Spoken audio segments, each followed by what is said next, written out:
Hi, Sai, Karate Illuminati. This is Noah, and today I wanted to address a fairly common bad habit that I see in martial arts students, particularly beginners, that I don't think is necessarily being addressed as early in their training as it probably should be, and that's wrist alignment. This is most commonly seen with punches, but it can be seen with a wide variety of hand techniques as well. Since this issue is the most obvious when looking at punching, that's where we'll start.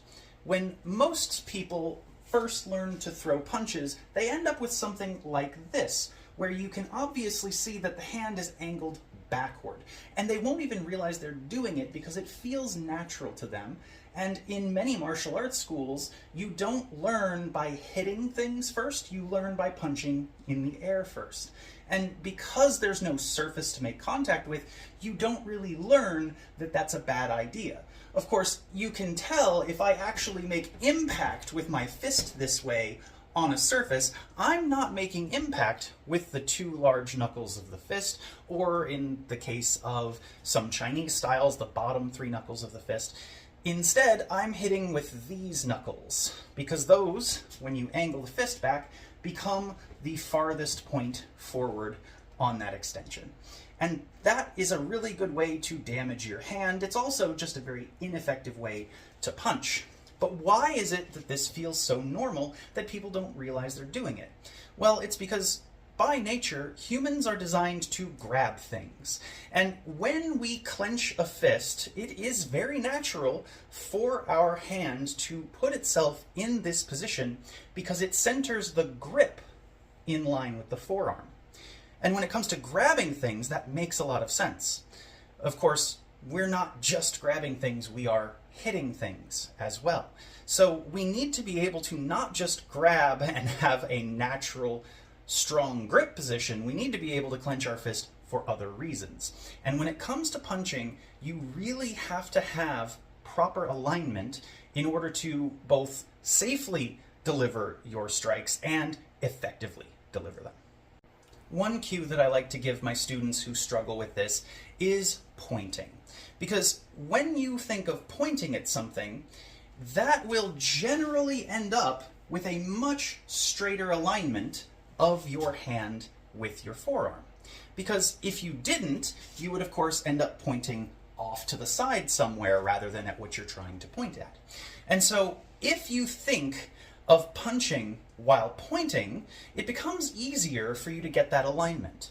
And then you can start using the farmer's fist or shuri fist, where you lay your index finger flat against your palm when you make a fist. This does take a good amount of practice to make feel natural, but it can absolutely be done. I've done it, as have many, many other karate practitioners throughout the world.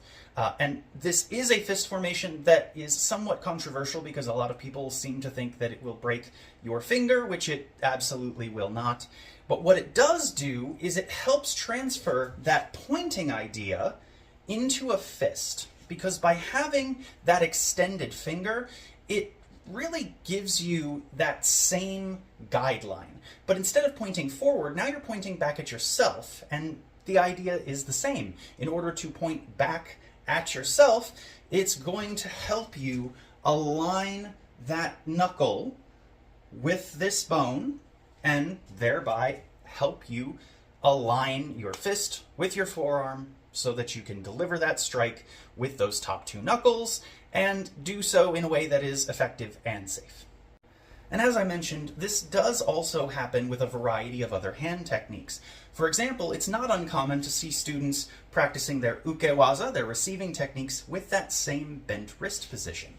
It may not be as critical to the technique as it is with punching to get that straight wrist alignment, but it's generally something that you want to carry over throughout all of your practice, because the more you train to keep that proper alignment, the easier it's going to be to make sure that when you need it, it's there. This is something that I learned as a white belt and that I make sure my white belts learn before they progress on to the next rank.